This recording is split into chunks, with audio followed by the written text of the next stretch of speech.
많은 디자이어가 없어지고 굉장히 영이 맑아지는 이제 이런 시간이기 때문에 참 좋은 것 같습니다. 또 여러분도 그동안 막 이렇게 꼈던 살도 좀 빠지고, 그죠? 노폐물도 나가고, 그러니까 육과 영과 정신이 맑아지는 그런 시간인 것 같아요. 여러분이 저녁에 메시지를 많이 듣기 때문에 오늘 아침에는 좀 프랙티컬한 이슈를 다뤄보고자 합니다. 우리가 대학교 때 스펙을 많이 쌓는다 그러는데 정말 어떤 스펙을 쌓아야 될까? 성공을 위해서 꼭 필요한 스펙이 뭘까? 이런 것들을 좀 생각해 보고자 합니다. 사실은 기업에 있는 사람들을 제가 요새 많이 만나는데요. 그런 분들이 정말 조언하는 건 뭐냐면요. 그리고 우리 여름 수련회 때도 4학년들은 그런 기업 분들이나 CEO들이나 이런 분들이 와서 좀 서로 대화하는 시간을 갖도록 마련을 합니다. 여름 수련회 때. 근데 이제 그런 분들의 얘기를 들어보면 사실은 여러분의 쌓는 스펙이 그렇게 중요하지가 않다는 거예요. 모르고 마구 막 쌓아갖고 많이 이렇게 하면 굉장히 좋아하는 줄 아는데 그렇지 않다는 것을 많이들 얘기합니다. 그러니까 그러기 때문에 우리가 조금 더욱더 기본에 충실해야 되는 것 같아요. 그래서 이제 몇 가지를 좀 생각해 보고자 합니다. 청년들의 이제 취직 이슈가 낭만과 지성의 대학 현장을 취직 준비 기간으로 전락시키고 있죠. 되게 안타깝습니다. 고등학교 때 내내 고생했는데 사회에 나가기 전에 이 대학 4년이 정말 황금 같은 인생의 기간이거든요. 그러니까 여러분이 이런 취직이며 걱정 없이 사회생활 휘둘리기 전에 정말 즐기고 지성을 쌓고 신앙을 기르고 낭만적이어야 되고 그런 최황금기에 바로 그냥 취직의 여파가 대학 캠퍼스까지 밀고 들어왔다는 거 정말 안타까움을 금치 못할 것 같아요. 여러분이 옆에 사람한테 이런 질문을 해봤으면 좋겠어요. 나는 누구를 위해 살고 싶은지, 누구를 위해 살고 싶은지 솔직히 한번 나눠보세요. 누구를 위해 살고 싶어요?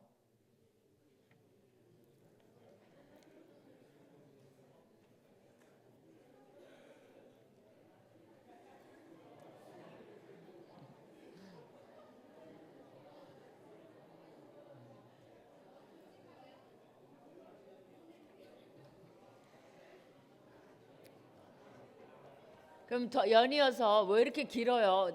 딱 한 답 아니에요? 근데 그러면 무엇을 위해 살고 싶은지 그것도 한번 나눠봤으면 좋겠어요. 지금 현재 바뀔 수 있어요. 학년에 따라 바뀔 수 있고 상황에 따라 바뀔 수 있지만 지금 현재 나는 무엇을 하며 살고 싶고 무엇을 하기를 원하고 싶은지 그런 것도 좀 나눠보세요.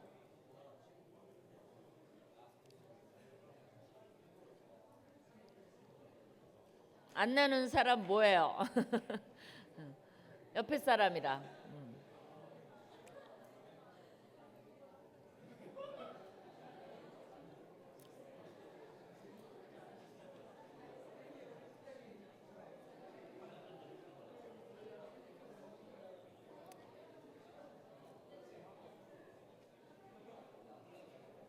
다 얘기했어요? 결정했나요?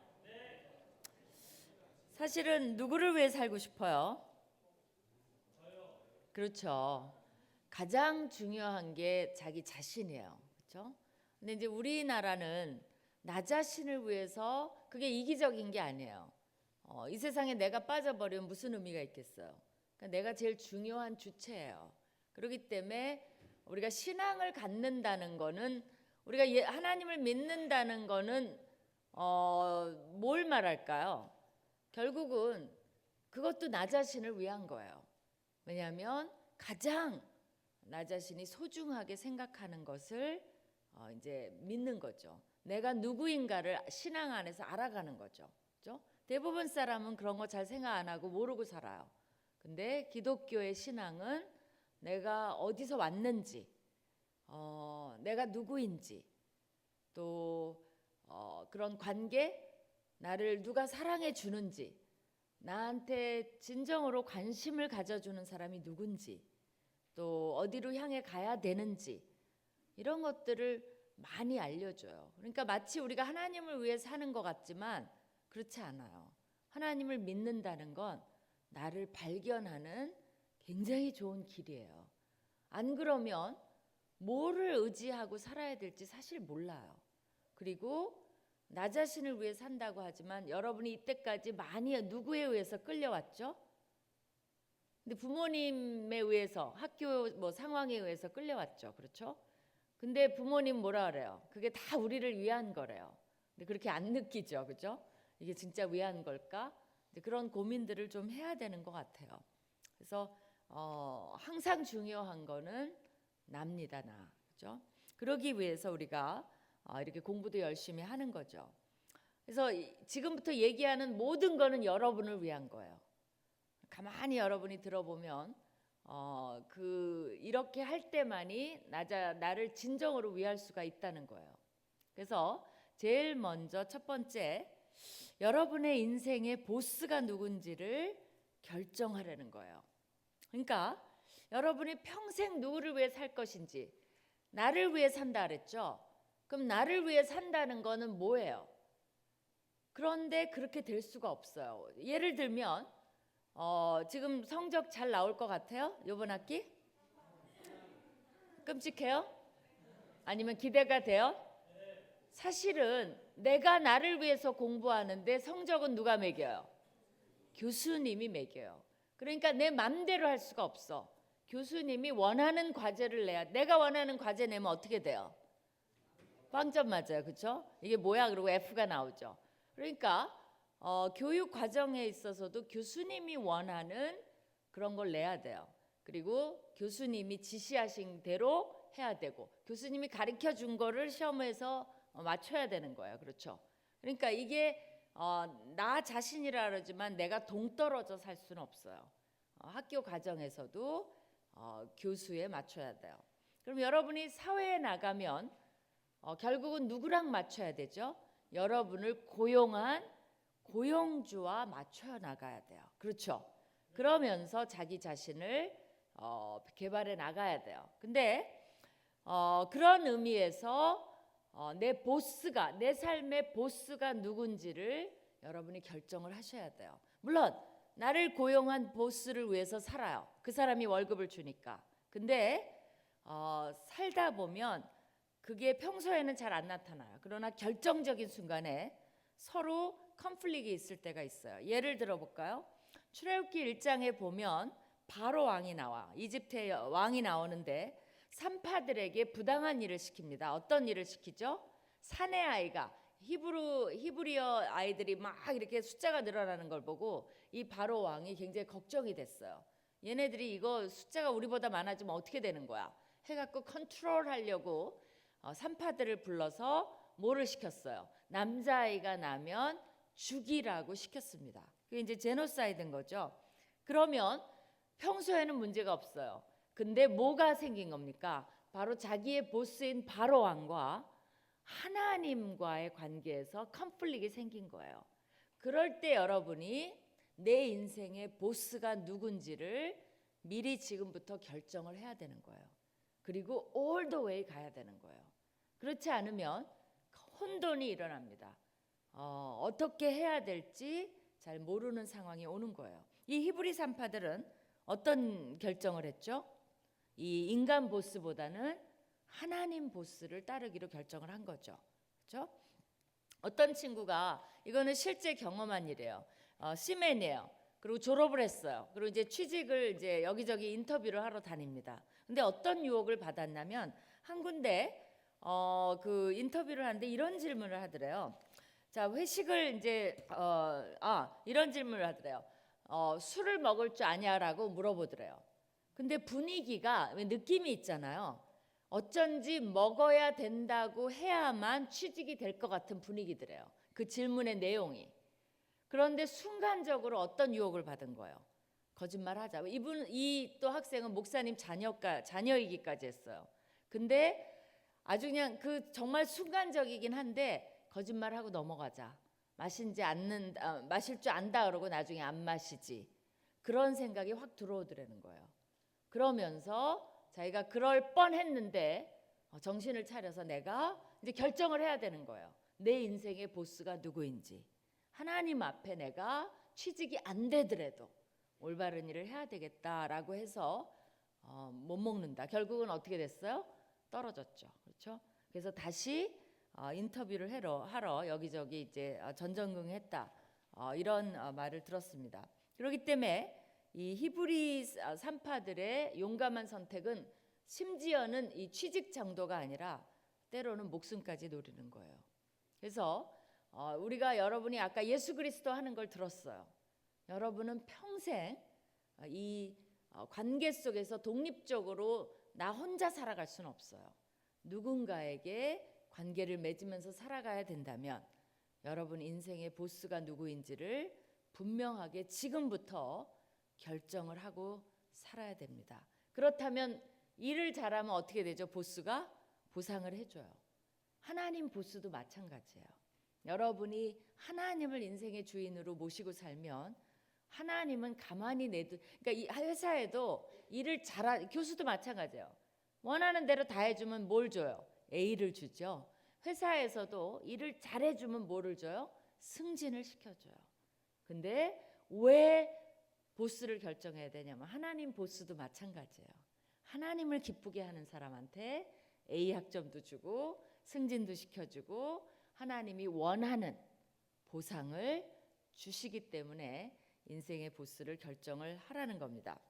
그 다음에 두 번째는요, 모든 만남을 소중하게 여기라는 거예요. 이거는 정말 중요합니다. 여러분이 아마 들어본 얘기일 것 같아요. 많이 알려진 이야기입니다. 이제 제리 양이라는 사람이 있었어요. 누군지 알아요? 이 사람이 야후 재팬을 창립한 사람이에요. 근데 이제 이 사람이 처음에 창립할 때 1994년에 세계 최초의 인터넷 기업인 야후라는 것을 창립하게 됩니다. 창립 초기에 이 사람이 자금난을 겪어요. 근데 이제 그런 절실한 상황에서 일본 소프트뱅크로부터 투자금을 유치하게 돼요. 그렇게 해서 야후 재팬이 이제 창립되게 됩니다. 그러니까 성공을 한 거죠. 그래서 이 사람이 이제 안심이 되고 해서 오래간만에 1997년에 중국 베이징으로 휴가를 가게 돼요. 거기서 이제 만리장성을 구경하러 갔는데 거기 이제 영어 투어 가이드가 나왔어요. 만리장성을 소개하는 중국인이 나왔어요. 근데 이 중국인은 어떤 사람이냐면 영문과를 졸업했어요. 영어를 아주 잘했다고 합니다. 그리고 이 친구는 이 영어 투어 가이드 하기 전에 아내와 친구와 함께 기업들의 인터넷 홈페이지를 만들어지는 하이버 네트워크를 설립했었어요. 근데 실패하고 말아요. 그래갖고 베이징으로 와서 그 대외경제무역부에 공식 사이트 개설을 해주고 거기 이제 산하 무역 업체 간에 인터넷 네트워크를 구축하는 일을 맡고 있었어요. 근데 이 제리 양이라는 야후 재팬의 중요한 손님이 왔다고 하니까 네가 투어 가이드로 나가라 이렇게 된 거예요. 그래서 이 친구가 만리장성을 구경시켜 주면서 무슨 얘기를 했냐면 당시의 인터넷 시장의 전망에 대해서 얘기하기 시작했어요. 근데 이 제리 양이 이 친구의 눈에서 뭐를 봤냐면요, 열정을 봤어요. 열정을.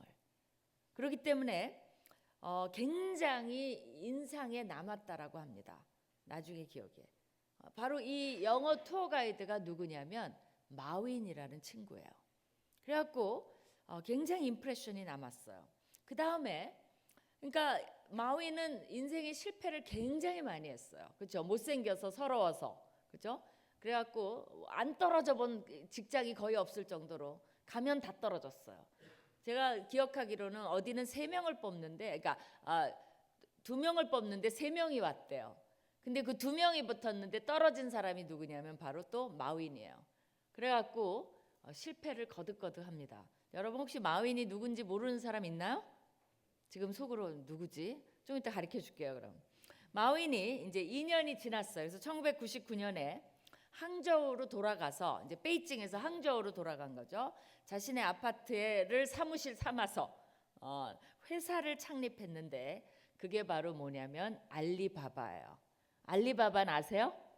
네, 알리바바를 창립한 사람이 마윈이에요. 마윈이 되게 마르고 못생겼어요, 사실은. 근데 이제 성공을 하고 나니까 그 마윈 머리 스타일도 유행하고 뭐 그런다고 합니다. 근데 어쨌든 그런 이제 알리바바를 창립은 했는데 자기 아파트에서 사무실 차려놓고 자금 조달에 상당한 애를 먹습니다. 그래갖고 2000년도에 신규 투자자를 물색하고 있었는데 그때 이제 무슨 일이 있었냐면 이 제리 양이 손정희 씨를 알고 있었어요. 손정희 씨는 알죠, 그죠? 소프트뱅크에. 근데 이 손정희란 사람이 이제 IT 버블 붕괴가 진행 중이던 미국 대신에 중국 시장의 가능성을 놓고 투자처를, 이런 사람들은 투자할 곳을 찾아요. 투자처를 찾고 있었어요. 그러다 보니까 중국, 그러니까 제리 양이 누가 생각났어요? 그때 만리장성을 구경시켜주면서 IT 얘기를 하면서 눈이 반짝거리던 그 청년이 생각이 난 거예요. 그래서 내가 한 사람 소개시켜줄 사람 있다 해갖고 이 마윈을 제리 양에게 소개를 시켜줍니다. 그래서 두 사람이 만나게 돼요. 근데 놀라운 일이 벌어져요. 뭐냐면 만난 지 6분 만에 손 회장이 2천만 달러에 해당하는 투자를 결정하게 됩니다. 마윈이 너무나 놀랐어요. 왜 그러냐면 바로 그 전에 40번 가까이 투자 요청을 거절을 이미 당했어요. 그러니까 아무도 마윈을 보고 투자를 안 해줘. 근데 이 손정희 씨가 6분 만에, 그러니까 지금도 그 미스테리죠. 뭘 받는지. 근데 이 손정희 씨는 무서운 분이에요. 어떤 면에서 그러냐면 어디에 투자할지를 아는 귀재예요. 그러니까 마윈한테서의 뭔가를 발견을 한 거죠. 그렇죠? 그 마윈한테는 굉장한 열정이 있었어요. 그렇게 실패를 많이 했음에도 불구하고 그 마음의 열정을 아무도 끄지를 못했습니다. 여러분이 이 금식 기도에 와서 인생을 살아가는데 가장 중요한 게 뭔지 알아요? 내 안에서 뭔가 꿈틀거리는 하고 싶은 열정을 회복해야 돼요. 그것이 없는 사람처럼 매력이 없는 사람은 없습니다. 눈동자가 흐려요. 그러면 벌써 사람을 찾는 사람은 알아요. 이 사람은 아니라는 거를. 그렇기 때문에 여러분이 연습이라도 해야 돼요. 거울을 째려봐요, 아침마다. 눈동자라도, 그죠? 그러니까 눈동자가 흐린 사람, 그건 뭐예요? 마음에 뭔가가 하고 싶은 게 있는 사람은 눈동자가 번쩍거려요. 그렇기 때문에 여러분이 이 금식 기도에서 뭐를 해야 되냐면 하나님께, 하나님 제가 뭘 하고 살기를 원하십니까? 어떤 것이 제 인생의 길입니까? 하나님은 어떤 계획을 가지고 계십니까를 계속적으로 물어야 돼요. 하나님도 누구를 좋아하시는 줄 알아요? 눈동자가 반짝거리는 사람, 간절히 원하는 사람, 하나님께 매달리는 사람, 그런 사람이랑 하나님이 교통하기를 원해요. 교수도 마찬가지예요. 제가 교수를 굉장히 오래 생활을 했잖아요. 클래스에 딱 보면 눈에 띄는 사람이 있어요. 그 질문하는 것도 되게 중요합니다. 그리고 교수를 쫓아와서 질문하는 거 굉장히 중요해요. 어떤 사람은 미안한 얘기지만 내 클래스에 있었는지도 모르는 사람이 있어요. 아무 존재감이 없는 사람이 있어요. 그러니까 그냥 앉아 있는 거예요. 근데 내 클래스에 관심이 있는 사람은 교수가 알아봐요. 그걸 보면 알아요. 그러면 그 교수가 학생의 이름을 알아놨다가 페이퍼를 봐요. 열심히. 뭐라고 썼나. 그래갖고 결정되는 것이 굉장히 많아요. 그것도 뭐예요? 일종의 만남이에요. 그렇기 때문에 여러분이 모든 만남을 소중히 여겨야 돼요.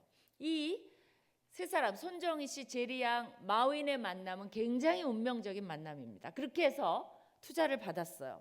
그 금액은 알리바바가 세계 최대의 전자상거래로 성장하는데 결정적인 역할을 하게 됩니다. 원래는 1, 2억엔 정도의 투자를 생각을 하고 있었어요. 이 마윈은. 근데 손정희 회장이 돈이 사업에 방해가 되면 안 된다면서 설득 20억엔을 1, 2억엔을 원했는데 20억엔을 내놓은 겁니다. 그러니까 마윈이 요청한 10배의 투자를 약속을 한 거예요. 그러니까 정말 대박이죠. 나중에 손정희가 뭘 기억하냐면요. 동물적인 본능으로 냄새를 맡았고 그 사람의 눈빛으로 결정을 했다라고 얘기를 해요. 어쨌거나 더 재밌는 건 뭐냐면 이제 제리 양은 반대로 이제 야후 차이나에 투자했다가 실패를 합니다. 그래갖고 또다시 제리 양도 투자처를 물색하고 있었어요. 그러면서 이제 2005년이 됐는데 미국 캘리포니아의 페블비치에서 열린 미국과 중국 IT 경영자 서밋 자리에서 제리 양과 마윈이 초청을 받아 동석하게 됩니다. 당시에 이제 알리바바의 매출이 5천만 달러로 늘어났지만 그때 중국을 시장을 자리 잡은 게 뭐냐면 이베이예요. 그래서 이베이 때문에 정말 이베이가 중국 시장을 주도하면서 알리바바가 길을 못 피고 있었을 때요. 이베이를 견뎌내려면 투자가 필요해요. 이제 그런 차에 이 손정희가 이 제리 양이 미국의 IT 경영자 회의에서 둘이 만나게 된 거예요. 그러니까 뭘 제시했냐면 이제 그때 투자처를 마침 찾고 있었으니까 알리바바 지분의 40%를 10억 달러에 사들입니다. 이것을 다시 기반으로 해서 알리바바는 성장을 하게 돼요. 이베이가 알리바바를 못 견딥니다. 물러나고 알리바바가 치고 들어오면서 이제 뭐 중국 시장뿐만 아니라 세계 상거래 시장을 전자상거래 시장을 이제 지배하게 돼요. 그러면서 2014년에 알리바바가 뉴욕 증시에 상장되면서 마윈은 중국 갑부 순위 1위가 됩니다. 그리고 덩달아 손정의 제리 양도 돈방석에 앉게 돼요. 그렇기 때문에 여러분이 모든 만남 있죠. 순장과의 만남, 순원과의 만남, 간사님과의 만남, CCC 안에서 만남, 이런 것들이 여러분 삶에 어떤 역할을 할지는 아무도 몰라요. 그렇기 때문에 모든 만남은 여러분이 저 사람 또 만날까? 그렇게 생각하지 말아요. 소중하게 여겨요. 왜 나는 이 사람을 만나고 있지? 왜 나는 이 교수님 클래스를 듣고 있지? 나는 왜 이런 CCC라는 서클에 들어왔지? 여러분이 들어온 것 같지만 또 하나님이 인도하시는 만남이 많이 있습니다. 사도 바울도요. 예수님을 다메섹 석상에서 만났어요. 그러고는 예루살렘 리더들에게, 왜냐하면 그 사도 바울은 어떤 역할을 했냐면 예수님 만나기 전에는 예수를 믿는 자들을 박해해서 감옥에 넣는 역할을 하고 있었어요. 그러니까 사도 바울도 열정은 있었어요. 왜냐하면 돌아다니면서 잡으러 다녔어요. 그러니까 보통 사람은 아니죠, 사도 바울도. 그러니까 열정적으로, 열정 없는 사람 그런 일도 안 해요. 잡으러 다녔는데 예수님을 만나고 변했어요. 그러면서 예루살렘 리더를 만나려고 하니까 리더들이 다 피해요. 왜냐하면 무서우니까, 또 저 사람이 나를 잡아 감옥에 잡아. 근데 그 중간 역할을 해준 사람이 누구냐면 바나바예요. 바나바가 사도 바울을 리더들에게 안심시키고 소개해 줌으로써 이제 드디어 사도 바울의 역할이 시작이 된 겁니다. 그러면서 여러분이 사도 바울의 서신들을 읽어봐요. 거기 보면 맨 마지막에 사람들 이름이 쫙 나와요.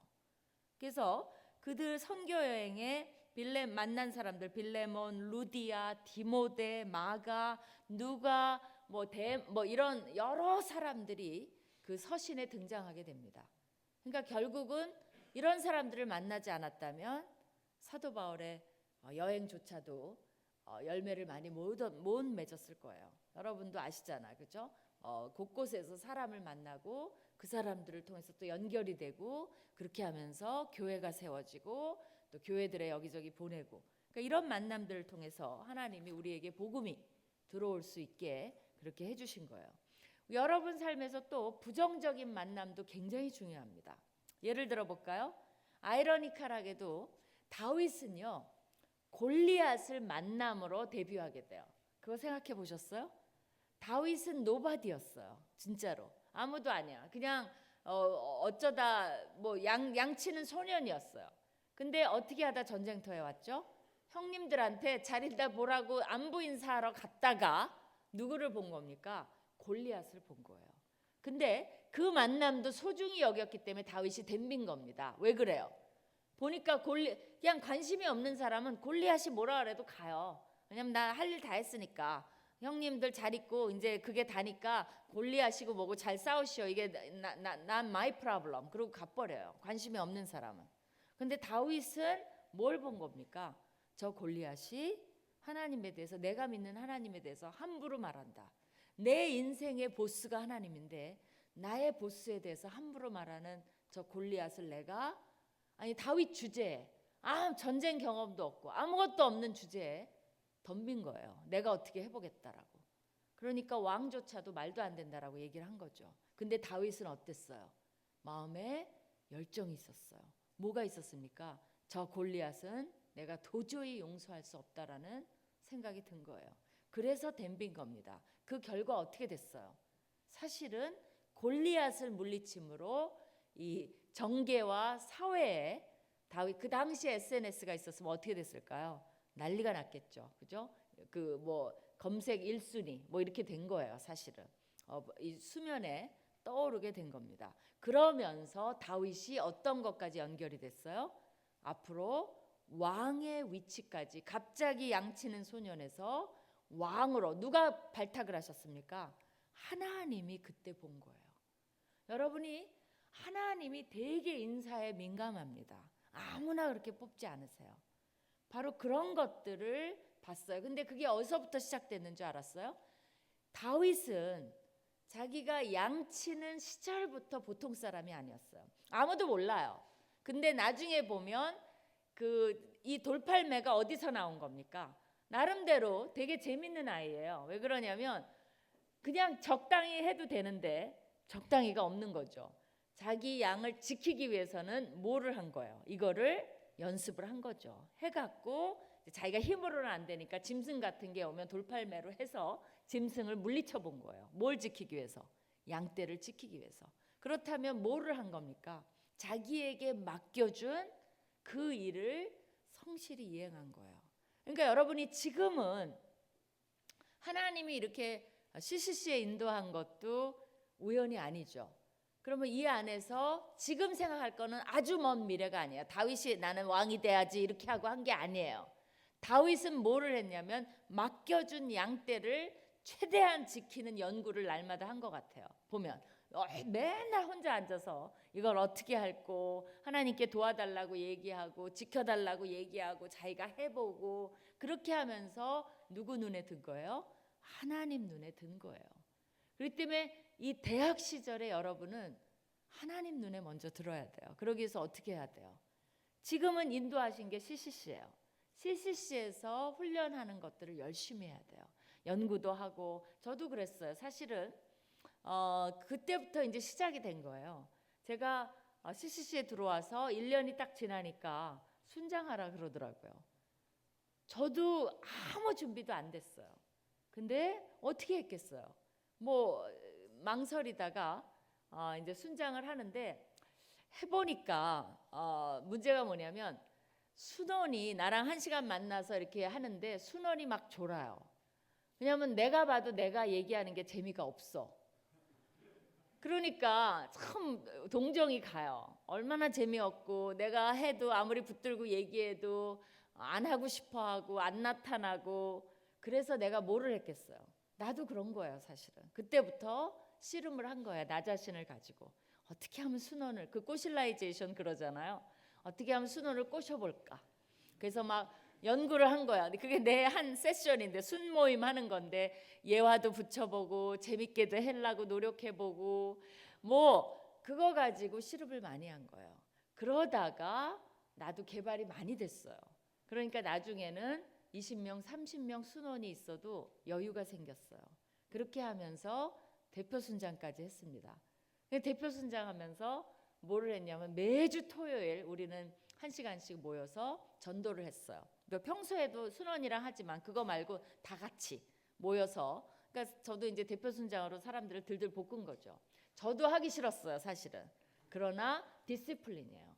내 의무이고 책임이니까. 좋은 대표 순장이 되기 위해서 또 1시간씩 토요일 날 특별히 시간을 떼서 다들 데이트 가러 하기 전에 이제 그 전도를 했어요. 그러니까 전도를 많이 했죠. 근데 그걸 또 하다 보니까 사실은 연구를 많이 한 거예요. 어떻게 하면 이걸 맥히게 할까? 사형리를 들고. 그러다 보니까 그것도 하다 보니까 늘어요. 왜냐하면 사람들을 이렇게 보잖아요. 그거는 어떻게 가르쳐 줄 수가 없어요. 이론으로 될 수 없는 거예요. 근데 많이 전도를 하다 보니까 학생들을 딱 보면 이렇게 본능적으로 와요. 감이. 저 학생은 좀 세게 나가야 되겠다. 얘는 좀 부드럽게 해야 되겠다. 얘는 내가 말을 많이 해야 되겠다. 이렇게 말을 좀 시켜보면 알아요. 얘는 내가 질문을 좀 많이 해야 되겠다. 그런 것들이 처음엔 물론 못하죠. 그냥 무대뽀로 사형리에 대해서 들어보셨어요? 시간 내주시겠어요? 거절당하고. 거절당하는 게 싫잖아요. 그러니까 요령이 생기는 거예요. 저절로. 그러니까 그런 것들을 개발하다 보니까 저의 리더십도 나도 모르는 사이에 성장하게 됐어요. 다 같은 대학생이에요. 그러나 뭐 시험 보고 뭐 그런 공부하고 이런 것들은 다 누구나 하는 거예요. 근데 그 와중에 나는 학교 성적도 잘 유지를 했어요. 왜냐하면 과대표도 했어요. 그 와중에 또 뭐를 했냐면 이런 순모임과 전도 엑스트라 알파가 있는 거예요. 하나님이 누구를 더 기뻐하실까요? 누구를 더 하나님이 촉각을 세우고 보실까요? 제가 보기에는 내가 하나님이라도 이렇게 훈련받고, 더군다나 여러분이 매년 이렇게 금식하고, 그러면 여러분이 이쁘실까요? 안 이쁘실까요? 예뻐요. 진짜 그래요. 내가 여러분을 봐도 예뻐요. 하나님도 예뻐요. 그러니까 잘한 거예요. 여러분이 좀 두드려줘요. 너 잘했다. 서로도 좀 두드려줘요. 잘했다. 이게 잘한 거예요. 지금 이게 굉장히 좋은 스펙을 쌓고 있는 겁니다. 그래서 다윗이, 그러니까 여러분이 골리앗 같은 악연을 만나도, 또 사울과 같은 악연을 만나도 그것이 소중한 만남이라는 것을 알아야 돼요. 그러니까 우리를 괴롭히는 만남조차도 우리는 소중히 여겨야 돼요. 왜냐하면 내가 괴롭힘을 당할 때 누가 나를 막 못 살게 굴어요. 그럼 뭐가 개발되죠? 평소에 안 나오는 시스템들이 개발이 돼요. 뭐가 개발이 돼요? 인내심, 그죠? 용서, 또 수용성, 그 사람을 받아들이는 능력, 어떻게 하면 괴롭힘을 덜 당하도록 방어 기제, 나의 모든 것들이, 우리가 균이 들어오면 몸이 이렇게 딱 긴장하듯이 나를 괴롭히는 사람이 나타나면 내가 더 인성이 개발되는 거예요. 그러니까 싫은 사람이 오면 뭐라고 이렇게 받아들여야 돼요? 저기 나의 개발자 온다. 그래서 쟤 또 개발자 또 오는구나. 오케이, 오늘은 만나보자. 또 뭐라 그러나. 이렇게 받아들이면 되게 신나요. 자, 오늘은 또 나의 뭐를 개발시켜 볼까? 오자마자 정말 기분 나쁜 소리를 또 해대. 아니면 되게 잘난 척해. 그죠? 그래, 그러면 이 잘난 척을 또 받아줘 보지. 내 아량으로 해서 아량을 넓히면 누구를 위하는 거예요? 나를 위하는 거예요. 그 상대방을 위하는 게 아니에요. 내가 아량이 넓은 사람이 되는 거예요. 그렇기 때문에 모든 만남을 소중히 여기라는 겁니다. C.S. 루이스는요 이런 말을 했어요. 그 네 가지 사랑이라는 글에서 우정을 썼는데요. 이 사람은 반지의 제왕을 쓴 톨킨이 그 친구였어요.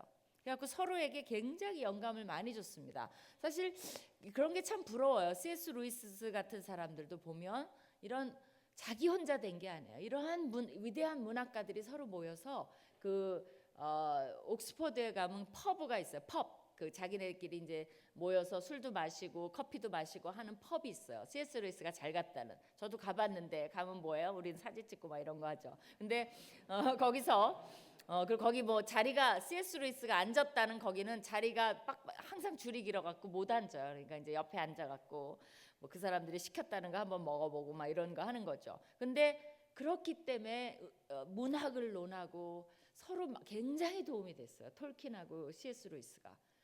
그러니까 서로가 발전을 시키는 거죠. 근데 이 사람은 정말 좋은 걸 봤어요. 한 사람의 면모를 다 드러나기 위해서는 그 우정에서 뭐라고 썼냐면 나 자신의 빛 외에 빛나는 거 외에 다른 사람의 빛들이 필요하다라고 이 사람은 봤어요. 나는 다시는 그 윌리엄스라는 사람이 죽었어요. 그러면서 나는 다시는 로널드 톨킨이 윌리엄스 특유의 농담에 대해 반응하는 모습을 볼 수 없을 것이다. 서로 막 반응하는 걸 보고 웃고 기치를 발휘하고 하는 사람 사이에 서로가 발전하게 된 거죠. 우정의 모습은 바로 천국의 모습이다. 우정은 영광스럽게도 천국 그 자체와 가까움을 보여준다는 거죠. 그러니까 나 한 사람의 빛으로만은 결코 빛이 밝을 수도 없고 개발될 수가 없다는 거예요. 그러니까 여러분이 이런 공동체 안에서 서로를 빛나게 해주는 것을 굉장히 소중히 여기시기 바라요. 나 순장 안 해. 뭐 안 해도 돼요. 근데 누가 손해요? 내가 손해예요. 순장해. 괴로워요. 힘들 때도 있어요. 근데 나도 내가 뭘 순장하면서 뭐를 느꼈냐면요. 똑같은 대학생인데 나보다 1년 아래인 대학생일 뿐이에요. 근데 내가 어느 사이에 보니까 그 기도하다가도 마음이 순원에게 가는 걸 발견했어요. 그러면서 내가 뭘 발견했냐면 내가 조금 더 괜찮은 사람이 돼가는가를 알아. 나도 굉장히 이기적이었어요. 대학교 1학년짜리가 뭘 그렇게 이타적이겠어요. 이기적이고 나만 생각하고 그랬는데 순원이 한 사람 맡겨주고 나서부터는 이게 괴로워졌어요. 뭐냐면 돌봐줘야 돼. 그러니까 내 기도하다가도 하나님 지금 순원은 잘하고 있을까요?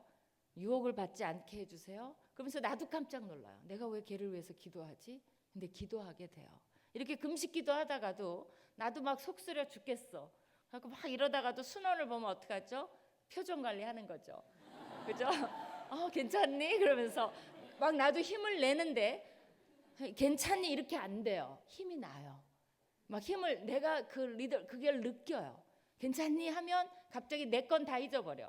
그리고 막 걔가 힘들면 기도해 줄게라고 하면서 갑자기 손을 잡으면서 나도 누가 기도해 줬으면 바래요. 근데 어느덧 걔를 위해서 기도하고 있어요. 그러니까 나도 놀랐어요. 내가 사람이 되어가는구나. 내가 왜 이러지? 그리고 어떨 때는 막 순원이 공부가 잘 못하고 이러면 나도 공부를 못하면서 막 속상해요. 그러면서 시간표 좀 가져와 보라고 막 그래요. 내 시간도 엉망진창이야. 근데 막 보면서 이게 뭐냐고 막 조언을 또 막 줘요. 그러면서 속으로 너나 잘해라 이러면서도 조언을 줘요. 그리고 그 조언이 그럴듯해요. 그러면서 같이 성장해 가는 걸 느꼈어요. 그러니까 여러분이 그런 것들을 소중하게 받아들이라는 거죠. 그 다음에 그러니까 첫 번째가 뭐였어요? 보스를 결정하라. 그러니까 여러분이 인간 보스를 위해서만 살라 그러면 살아요. 잘 보이고 승진하고 살아요. 그러나 하나님 보스를 결정하라는 거예요. 두 번째는 만남을 소중히 여기라는 거예요. 그 다음에 요거는 리차드 세인 존이라는 사람이 테드톡에서요. 요건 좀 나중에 하면 좋겠다. 예. 그 다음에 이제 세 번째가 뭐냐면요. 노력하라는 겁니다. 노력. 이거는 아무리 강조해도 이제 뭐죠? 그걸 뭐라 그러죠? 아무리 강조해도 뭐라 그러죠?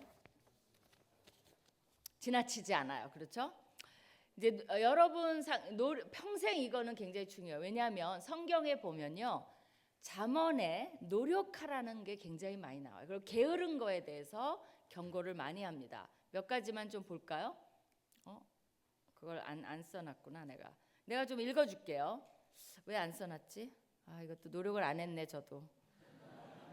근데 여기 노트에는 써놨어요. 몇 가지 읽어줄게요. 게으른 자여, 네가 어느 때까지 누워 있겠느냐? 네가 어느 때에 잠이 깨어 일어나겠느냐? 부지런한 자의 그러니까 게으른 자에 대해서 경고하고 있죠. 그렇죠? 그 다음에 부지런한 자의 손은 사람을 다스리게 되어도 게으른 자는 불임을 받느니라 라고 잠언에 얘기하고 있어요. 또 게으른 자는 그 부리는 사람에게 마치 이의 식초 같고 눈의 연기 같으니라. 뭡니까? 이 알바를 해도 부지런한 사람이 주인이 이뻐요. 근데 게으르고 일을 안 하고 그러면 뭐예요? 이의 식초 같아 쟤는. 내 눈의 연기 같아. 뭐 저런 애가 들어왔냐 이렇게 평가를 받아요. 그 잠언에서도 뭐라 그러는 거예요? 그런 사람은 하나님이 기뻐하시지 않는다는 거예요. 그러니까 기독교인은 놀라웠게도 게으르면 안 돼요. 여러분이 게으르잖아요. 싸워 이겨야 돼요. 게으른 자가 성공할 수 없다는 것이 잠언의 지론입니다. 게으른 자는 그 잡을 것도 사냥하지 아니하나니 사람의 부귀는 부지런한 것이니라. 잠언은 어떤 보편적인 진리를 얘기하고 있기 때문에 게으른 자가 결코 부자가 될 수가 없다는 거예요. 보편적으로. 그렇죠? 뭐 예외적인 거 있을 수 있겠지만 게으른 자는 마음으로 원하여도 얻지 못하나 부지런한 자의 마음은 풍족함을 얻느니라. 게으른 자는 내가 좀 더 자자 좀 더 졸자 손을 모으고 좀 더 누워 있자 하니 내 빈궁이 가난이 강도같이 오며 내 곰핍이 군사같이 이르리라라고 얘기하고 있어요. 그래서 여러분이 이번 기회에 게으름을 뽑아버리세요. 평생 하나님 게으름을 고쳐 주시옵소서. 근데 이 게으름병을 정말 완전히 사라지게 해 주시옵소서라고 하고, 아무리 여러분이 하나님을 믿어도 게으르면 잠언의 경고를 들으셔야 돼요. 부유하게 살 수 없어요. 칭찬받을 수 없어요. 잘할 수 없어요. 남을 임프레스 시킬 수가 없는 거예요, 사실은. 그렇죠? 그런 것을 생각하시기 바라요. 그래서 노력, 또 노력. 이거는 성경적인 원리라는 것을 보시기 바라요. 여러분이 성공한 사람들을 다 조사해 보세요. 그 중에 게으른 사람이 한 명이라도 있나 찾아보세요. 그럼 나한테 보내요. 그럼 예외적으로 내가 얘기할게요. 없어요. 게으르고 성공한 사람 없습니다. 그 다음에 이 니시다 후미오라고요. 일일 일선이라는 책을 쓴 사람이 있어요. 이 사람이 성공의 5단계를 얘기합니다. 근데 거기에 사람은 이 5단계를 통해서 성장한다라고 봐요. 여기 나오죠. 그 이제 첫 번째 단계가 뭐냐면요. 무력 단계예요. 이거는 아무것도 하지 못하는 단계예요. 여러분과 같은 단계예요. 그게 뭐냐면 아직 여러분은 여기에 진입도 안 했어. 여러분이 그걸 알아야 돼요. 여러분은 아직은 뭐라 그럴까, 학생이기 때문에 인생이 시작도 안 됐다는 걸 알아야 돼요. 마치 그런데 인생이 지금 끝난 것처럼 생각한다면 그건 사탄의 음성이에요. 여러분은 아무것도 시작도 안 했어요. 무슨 말인지 알아요? 누가 여러분한테 아직 시작도 안 하고 인생을 제대로 살아보지 않았어요. 그런데 이미 제단을 해서 너는 이렇게 안 될 거야, 너는 이럴 거야, 저럴 거야, 어쩌고 저쩌고 하는 말은 사탄아 물러가라 하세요. 그건 하나님의 음성이 아니에요. 그리고 여러분이 부정적인 소리를 많이 듣고 자라요. 보통은. 그것도 다 뽑아내 버리세요. 그것도 하나님이 기뻐하는 소리가 아니고 하나님의 음성이 아니에요. 그거는 사회적으로 잘못된 음성을 계속 들어온 거예요. 그러니까 아직 시작도 안 했으니까 뭐예요? 실망할 건 아무것도 없는 거예요. 무슨 말인지 알겠죠? 누구도 여러분을 실망시키지 못하게 해요. 막으세요. 근데 여기서 말하는 무력 단계는 사회 초년생을 말해요. 근데 여러분 사회 초년생도 아니잖아요. 그죠? 근데 이제 진입을 할 거죠. 이런 사람은 아까 말한 노력이에요. 여기서도 이런 사람이 해야 되는 건 뭐냐면 힘을 기르고 싶으면 노력을 해야 된다는 거예요. 남들보다 3배 더 생각하고 공부하고 3배 더 노력해야 된다는 거죠. 이때는 삶 싫고 좋고가 아니고 정말 시키는 일을 열심히 해야 되는 단계가 이 단계예요. 그러니까 지금 아직 진입은 안 했지만 여러분이 해야 되는 단계는 싫고 좋고가 아니에요. 무조건 해야 돼요. 제가 이제 고등학생 아들이 있는데요. 얘가 공부를 어떻게 해야 돼요? 나는 수학은 싫어. 안 해버려. 그럼 어떻게 되죠? 얘가 원하는 대학은 못 들어가겠죠. 당연히. 그죠? 그러니까 지금은 싫고 좋고가 아니라 우리 아들은 뭐를 해야 돼요? 모든 과목을 공부를 열심히 해야 되는 거예요. 거기에서 선택을 하고 있으면 안 돼요. 지금 여러분도 마찬가지예요. 싫고 좋고가 아니라 학교에서 하라는 걸 다 해야 돼요. 그리고 CCC에서 하라는 것을 다 해야 되는, 그리고 더 노력을 해야 되는, 임원도 하고 순장도 하고 뭐 어디 금식 기도도 하고 순례전도도 가고, 요번에 아틀란트 가서도 스틴트들 만났는데 스틴트도 꼭 해보세요. 그 학생들의 우리가 만나서 간증을 들어봤는데요. 정말 일생에 뭐라 그럴까, 꼭 추천하고 싶다고 본인이 얘기해요. 아틀란타라는 미국 경험도 했고, 거기서 뭐 그 에머리 대학이니 뭐 조지아 텍 이런 데에서 사역도 하고, 미국 애들도 만나고 영어도 배우고 문화도 배우고 하면서 여러 가지 자신감들이 생기는 걸 봤어요. 그러니까 여러분이 그것도 기회예요. 나중에 어른 되면 스틴트 다시 되돌아오질 않아요. 지금이에요, 지금. 그러니까 나 같으면 되도록이면 지금부터 플랜, 그것도 게으르면 못해요. 해야지 하다가 지나가 버려요. 부지런한 사람은 어떻게 해요? 스틴트에 대해서 알아볼 거예요. 아마 이 금식이 끝나자마자 알아보고 내가 언제 스틴트를 할 것인지 결정을 하고, 이런 사람만이 진취적으로 해나갈 수가 있는 거예요. 그래서 무조건 이제 해야 되는 거죠. 온 힘을 기울여 하다 보면 일의 경험이 쌓이고 저항력이 길러지고 장래에 정말 하고 싶은 일과 만나게 되죠. 그리고 실력이 없으면 남을 제대로 도와주지 못해요. 사회에서는 남이 원하지도 않아요. 실력이 없는 것. 여러분은 아직 그 단계가 아니에요. 그러니까 실력을 쌓아가면 돼요. 이제부터. 누가 뭐라 그래도. 그렇죠? 그래서 없으면 아쉬운 사람이 돼야 돼요. 이 단계에서는. 그렇죠? 그래서 사회 초년생이 되면 뭐를 해야 돼요? 열심히 커피도 타다 주고, 뭐 커피 타는 게 그렇게 수치스러운 거 아니에요. 커피도 타다 주고 남을 썰고 하고 섬기고 뭐 이런 것들을 발휘를 하면 조금 있으면 어떻게 돼요? 걔가 없으면 다 찾아요. 얘 커피를 늘 타다 줬어, 이 사람이.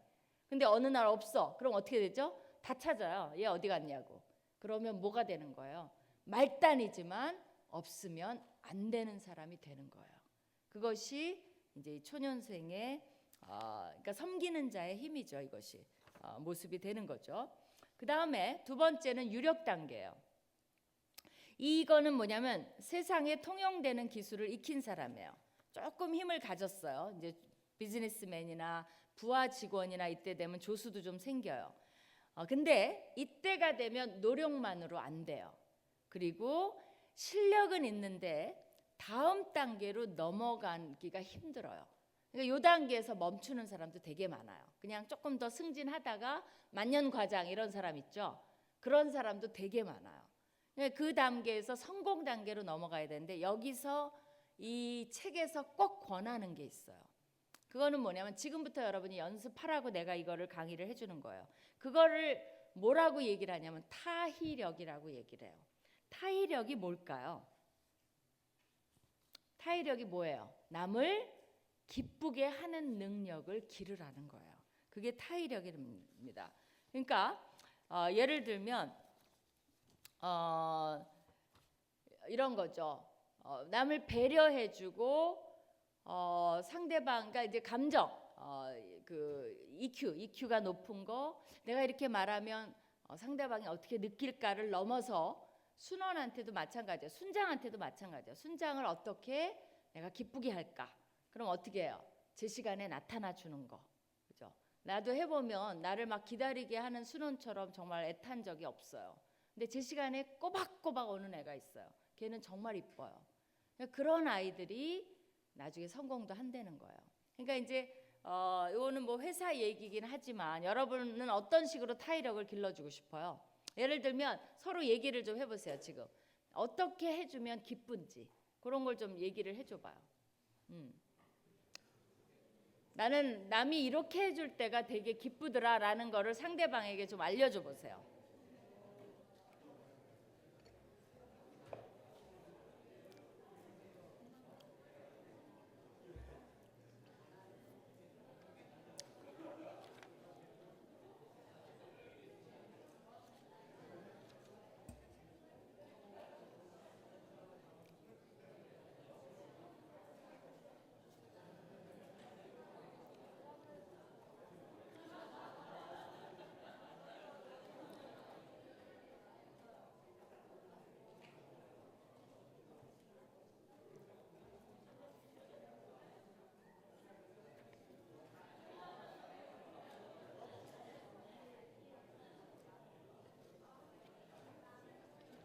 얘기했어요?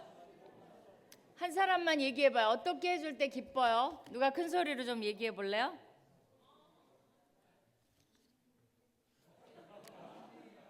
예? 어깨 주물러주기 이럴 때. 그럼 어깨 좀 주물러줘요, 상대방을.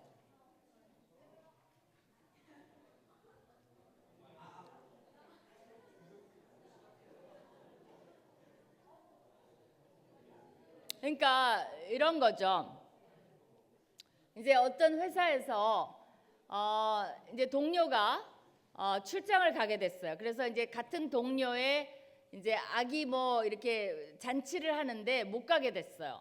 그래서 미안해, 나는 출장 가니까 못 가라고 이제 떠났어요. 이제 자기 동료 이제 회사 직원들은 다 그 집에 이제 아기 뭐 잔치가 있어갖고 이제 갔어요. 그러면 이 친구가 나중에 할 수 있는 게 두 가지예요. 그러니까 할 수 있는 게 하나죠. 뭐예요? 갔다 와서 돈을 좀 주는 거예요. 그때 못 가서 미안한데 생일 뭐 그 아기 생일 축하해 하면서 돈을 주면 돼요. 그러면 의무를 다한 거야. 그죠? 근데 타이력이 있는 사람은 이런 거예요. 해외 출장을 가면 나도 이렇게 출장 가보면 되게 바빠요, 사실은. 뭐 우리 애 뭐 선물 하나 사기도 힘들어요. 근데 이 타이력이 있는 사람은 이왕 출장을 간 김에, 그러니까 부지런하고 노력하는 그게 있는 거죠. 같이 가는 거야, 이런 것들이. 간 김에 그 친구 아기의 옷을 하나 힘든 시간을 내서 사는 거예요. 예를 들면 유럽에 출장을 갔다. 그럼 유럽에서 그거를 뭐 불란서다 그럼 불란서째를 하나 사갖고 오는 거예요. 그래서 그 동료한테 줬어요. 내가 출장 갔는데 이 옷을 사왔어. 그러면 돈 준 거랑 이 아기 옷 사온 거랑 어떻게 될까요? 이 친구가 너무 감동을 받는 거예요. 야, 이거 그러면서 이거는 계속 인상에 남아요. 그렇기 때문에 나중에 승진할 때도 이런 것들이 굉장히 도움이 돼요. 이 친구를 추천합니다. 왜 그러냐면 굉장히 그게 바로 타이력이에요. 그러니까 이 유력 단계에서 다음 단계로 넘어가기 위해서는 단순한 노력 갖고 안 돼요. 타이력이 있어야 돼요. 그러면 이건 언제부터 개발을 해야 돼요? 사실 어렸을 때부터 개발하는 게 제일 좋아요.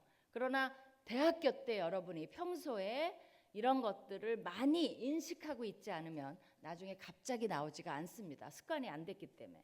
그래서 지금부터 그 타이력을 기르라는 거예요. 어떤 사람은 도저히 자기가 타이력이 없더래요. 근데 어느 날 연애를 하기 시작했는데 미팅을 계속하면서 그 상대방 여자를 기쁘게, 그러니까 처음에는 몰랐어요. 근데 어떻게 하면 기쁘게 할까라고 이제 뭐를 했더니 그 여자애가 되게 깔깔깔깔 웃더래요. 그러니까 너무 기분이 좋아갖고 그 다음부터는 여자를 만날 때마다 연구를 한 거예요. 어떻게 기쁘게 할까. 그래갖고 그거를 다 적었대요. 그렇게 해갖고 노트를 다 적었는데 이만큼 노트가 됐대요. 근데 나중에 회사에 이제 그 취직이 돼갖고 그거를 바탕으로 여자한테 적용했던 거를 고객한테 적용한 거예요. 그랬더니 고객들이 너무 좋아하더라는 거예요. 그래서 타이력이 너무 없는 사람은 연애라도 하라는 거예요. 그럼 어떻게 돼요? 그러니까 연애도 소중히 여겨야 돼요. 그냥 미팅하고 제 입범이요. 제가 킹카야 뭐 이런 것만 따지지 말고 거기서도 자기 개발이 일어나는 거예요.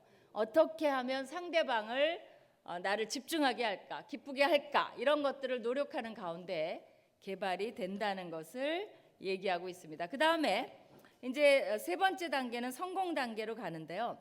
여기서는 많은 사람에게 지지를 받고 경제적으로 혜택을 받은 사람이에요. 그러니까 여러분이 이제 저는 천운 단계까지 갔으면 좋겠어요. 이 정도 되면 이제 회사의 중역이나 경영자나 이렇게 되는데 이 사람도 다음 단계로 넘어가기 위해서 꼭 해야 되는 게 뭐냐면 사회와의 책임이에요. 그건 뭐냐면 그냥 되는 게 아니에요. 돈만 있다고 되는 게 아니라 사회와의 책임을 져야 돼요. 예를 들면 1929년 10월 세계 경제공황이 돌았어요. 근데 일본에도 타격이 왔어요. 미국에 특별히 1929년 하면 위대한 개츠비 뭐 이때 쓰여진 책이 뭐냐면 세계 경제공황 시대를 쓴 거예요, 배경으로. 근데 이제 일본 경제도 타격을 많이 받았어요. 공장이 폐쇄되고. 근데 이제 당시에 마쓰시다 전기기구 제작소 현재로는 파나소닉이에요. 그때 이제 그 마쓰시다 고노스케가 회장이었는데 공황이 되니까 회사 직원들을 반으로 줄이자고 간부들이 다 조언을 했어요. 그런데 그때 이제 마쓰시다 고노스케는 안 된다. 생산을 반으로 줄이더라도 직원은 해고하지 말고 그 다음에 급여도 전액 지불하라고 지시를 했어요. 왜 그러냐면 지금 해고를 하면 이 직원들은 먹고 살 수가 없어요. 그러니까 이 사람은 단순히 자기를 위한 공장으로 생각하지 않고 뭘 생각한 거예요? 이 직원들의 공동체를 생각한 사람이에요. 그래갖고 창고에 대량의 재고품 판매에 힘을 쏟으라고 해서 재고품 전체가 판매가 됐고 주문이 오히려 공황인데도 생산이 못 따라가도록 늘어갔고, 이 사람은 경영의 신이라 불렸어요. 그러니까 가장 어려울 때 직원들을 감싼 거예요. 뭐예요? 사회적 책임을 하는 거예요. 이런 사람 아니 대부분 사람은 어떻게 해요? 직원들 해고해버리고 돈을 줄이고 이렇게 해서 돈을 아껴요. 그럼 뭐가 중심이에요? 돈이 중심이에요. 근데 이 사람은 누가 중심이에요? 사람이 중심이에요. 이런 경영을 함으로써 사회적 책임을 하는 것을 하나님이 기뻐하십니다. 믿는 사람이건 안 믿는 사람이건 사회적 책임을 하는 것을 굉장히 기뻐해요. 지금 우리나라 정치인들도 뭐예요? 그 안에 기독교인이 굉장히 많죠. 그러면 우리가 기대하는 건 뭐예요? 그들이 올바른 결정을 해주기를 기대하는데, 오히려 어떨 때는 믿지 않는 정치인들이 더 올바른 말을 할 때도 많이 있어요. 하나님이 원하시는 건 올바른 일을 하는 거예요. 그렇죠? 근데 기독교인이 올바른 일을 하는 것을 하나님은 가장 원하시겠죠. 그렇죠? 그래서 그것이 이제 성공 단계고요. 이런 사회적 책임을 하는 사람한테는 어떤 기회가 온다라고 보냐면, 이 책을 쓴 사람은 강운 단계가 온다고 봐요. 이건 뭐냐면 정말 초인류의 지위를 얻은 사람이에요. 이런 사람들은 자기가 정말 좋아하는 일을 하면서 살 수가 있어요. 근데 이때 가장 필요한 게 뭘까요? 두 가지예요. 놀라운 게 뭐가 필요할까요? 이때 세 가지예요. 어떻게 보면 뭐가 필요할까? 이 강운 단계까지 오면 기억이 안 나죠? 아니, 여러분 생각이 안 나죠? 지금 막 머리가 안 돌아가죠? 이 탄수화물이 없기 때문에. 그래서 세 개가 필요한데 뭐냐면요, 놀라웠게도 감사하는 마음이 필요하다는 거예요. 되게 성경적이죠. 두 번째는 뭐가 필요해요? 겸손한 마음이 필요하다는 거예요. 이때부터 사람들이 잘못되기 시작해요. 정말 성공 단계부터 잘못되기 시작합니다. 내가 잘나서 잘 나가는 줄 알아요. 그러면서 삐뚤어지기 시작하는 거예요.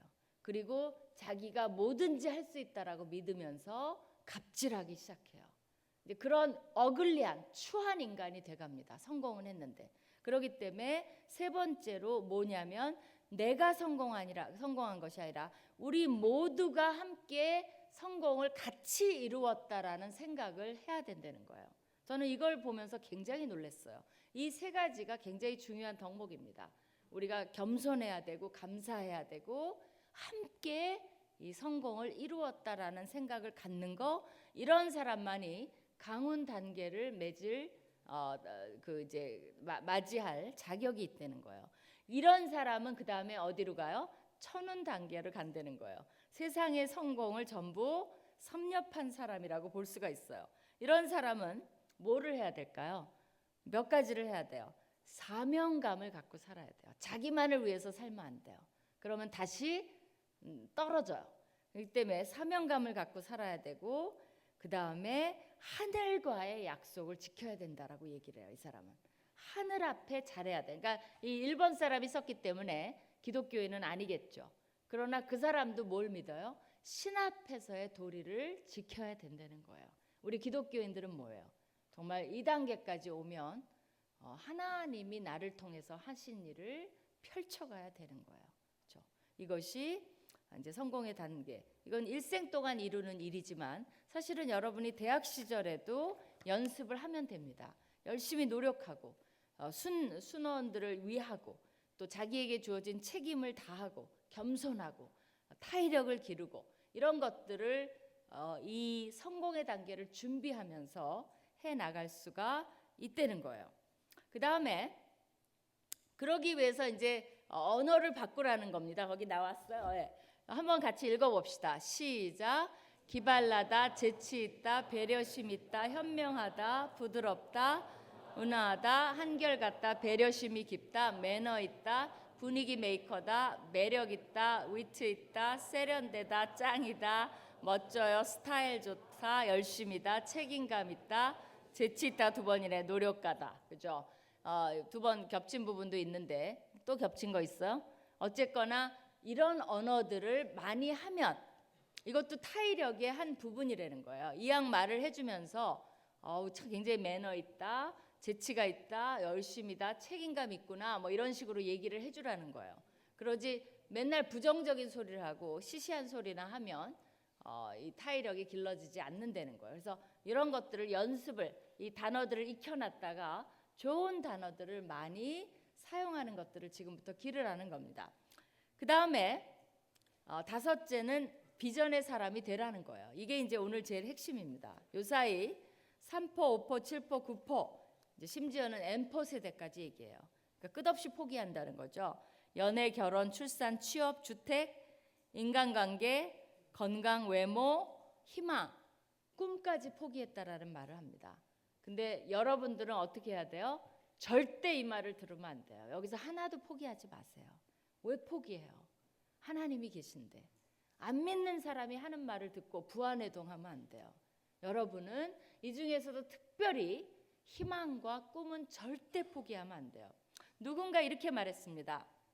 사람은 음식을 안 먹고는 어느 정도 버틸 수 있게요? 여러분은 이틀도 못 버텨요. 막 이렇게 말하고 싶죠. 30일 정도 견딜 수 있어요. 40일 금식하는 사람도 있어요. 근데 그 정도 버틸 수 있습니다. 물을 안 마시고는 얼마를 견디게요? 3일을 견뎌요. 숨을 안 쉬고는 얼마를 견디게요? 3분을 견뎌요. 어떻게 알아요? 누가 말해줬나? 그런데 희망이 없이는 얼마를 못 견디게요? 3초를 못 견뎌요. 그래서 그 아우슈비츠에 나치들에 의해서 유대인들이 잡혀왔는데 거기서 기다리다가 죽어나가는 사람들을 조사를 해봤어요. 근데 언제 죽는지 알아요?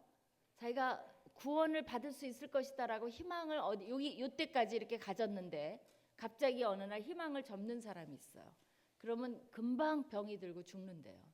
그렇기 때문에 사람은 희망이 없이는 3초도 못 견딘다는 거예요. 그렇기 때문에 여러분이 꿈과 희망을 포기해요? 그건 인생을 포기하라는 것과 같아요. 여러분은 이제 4년 동안, 3년 동안, 어떤 사람은 1년 동안 충분히 인생을 이제 시작을 해야 돼요. 시작할 기간이 남아 있습니다.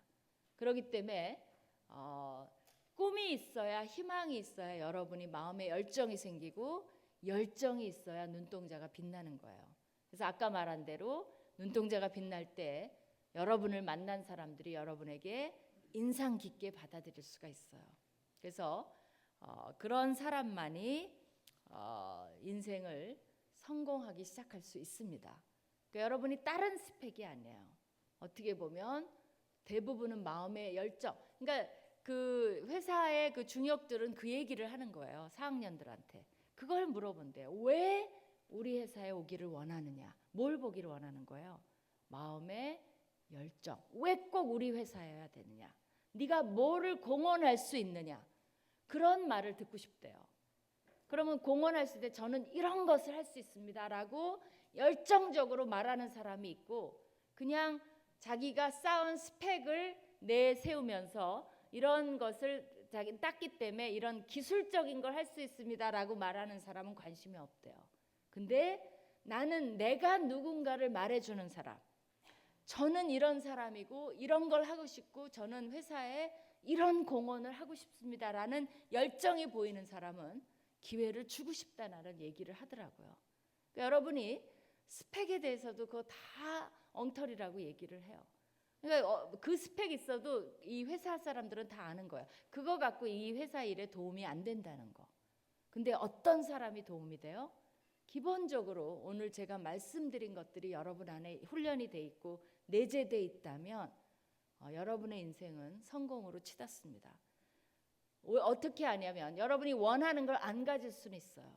그러나 여러분의 보스가 하나님이기 때문에 하나님이 원하시는 멋진 인생을 살 것은 개런티할 수가 있어요. 그렇죠? 생각을 해보세요. 하나님이 보스고 비전을 갖고 살고 꿈을 갖고 살고 남을 기쁘게 하고 섬기고 그 다음에 노력을 하고 여러분이 그런 복음에 대해서 관심이 있고 순장을 했고 훈련을 받았고 여러분이 그런 스펙이 있다면 인생에 성공을 못할 이유는 한 가지도 없습니다. 그렇기 때문에 다른 스펙에 그것도 기회가 되면 해요. 영어도 뭐 기회가 되면 하고 다 해요. 그러나 진짜 중요한 스펙을 놓쳐버린다면 여러분은 정말 성공할 수 있는 기회를 놓칠 수 있다는 것을 기억하시기 바라요. 이런 스펙들을 제가 가고 난 다음에 다시 한번 적어보시고 힘날 때, 그죠? 물 한 잔 마시고, 그것도 노력이에요. 어떤 사람은 듣고 잊어버려요. 어떤 사람은 적어요. 적고 하나님 앞에 내놔요. 하나님, 제가 이런 스펙을 쌓게 해주세요. 그게 열정입니다. 그래서 여러분이 이제부터 열정을 가져야 돼요. 그렇죠? 기도하고 마치겠습니다. 하나님 아버지 감사합니다. 우리가 모든 사람들이 스펙을 얘기할 때 어떤 스펙을 쌓아야 되는지 가르쳐 주시니 감사를 드립니다. 우리 일생 동안 하나님을 우리의 보스로 모시게 하여 주시고 하나님의 뜻을 쫓는 자들이 되게 하여 주시옵소서. 인간 보스에게 칭찬받는 것보다 하나님 보스에게 칭찬받는 것을 더 소원하는 그런 우리 시맨들 다 되게 하여 주시옵소서. 그리고 비전을 갖고 꿈을 갖고 우리 안에 열정을 허락하여 주시옵소서. 내가 누구인지, 무엇을 하고 싶은지, 나라는 존재가 어떤 공헌을 할 수 있는지, 그리고 우리 안에 다른 사람을 기쁘게 하려고 다른 사람한테 아첨하는 것이 아니라 상대방을 배려하고 사람들에게 힘을 주는, 그 사람을 위로하는, 그 사람에게 능력을 부여해주는 그런 사람이 되기 위해서 연구하고 노력하는 우리 시맨들 되게 하여 주시옵소서. 또 잠언에서 게으르지 말라고 하였사오니 우리가 늘 부지런하고 정말 우리의 목표를 향해서 하나하나 나아가는 우리 시맨들 되게 하여 주시옵소서. 일반 대학생들처럼 똑같이 공부하지만 거기에 더해서 CCC에서 주는 많은 훈련들을 배우면서 정말 일반 대학생들이 따라올 수 없는 그런 영적인 역량까지 갖춘 우리 시맨들 되게 하여 주시옵소서. 이 훈련들을 통해서 주님이 원하시는 리더로 만들어 주시고 그것을 통해서 정말 진정한 의미에서 인생을 성공하는 우리 학생들 되게 하여 주시옵소서. 지금 나라가 어지럽습니다. 우리가 이런 게이트를 보면서 돈이 많다고 하는 사람들, 본인들이 성공했다고 착각했지만 그것이 하루아침에 무너질 수 있음을 보면서 정말 주님 너무나 안타깝습니다. 이 나라를 기억하여 주시고 위정자들을 기억하여 주시고 이런 기회에 모든 것이 만천하에 드러나서 잘못된 것은 바로잡고 또 잘된 것은 계속적으로 발전시켜 나감으로써 대한민국이 다시 한번 거듭나고 업그레이드되는 기회로 삼아 주시옵소서. 이 모든 과정에서 정의가 세워지고 올바른 결정들이 내려질 수 있도록 주님께서 특별히 리더십들을 붙잡아 주시기를 원합니다. 또 이런 것들을 보면서 우리 학생들도 훌륭한 정말 올바른 지도자가 올바른 그 인격을 갖춘 지도자들이 올바른 리더가 되는 것이 얼마나 중요하다는 것을 배우게 하여 주시옵소서. 우리 시맨들이 이런 훈련을 받고 이런 메시지를 듣고 하는 것을 계기로 앞으로 주님께서 각자를 사용하여 주셔서 이 민족과 세계를 위해서 큰 인물들로 사용하여 주시기를 원합니다. 진정으로 천운의 단계까지 가는 우리 시맨들 다 되게 하여 주시옵소서.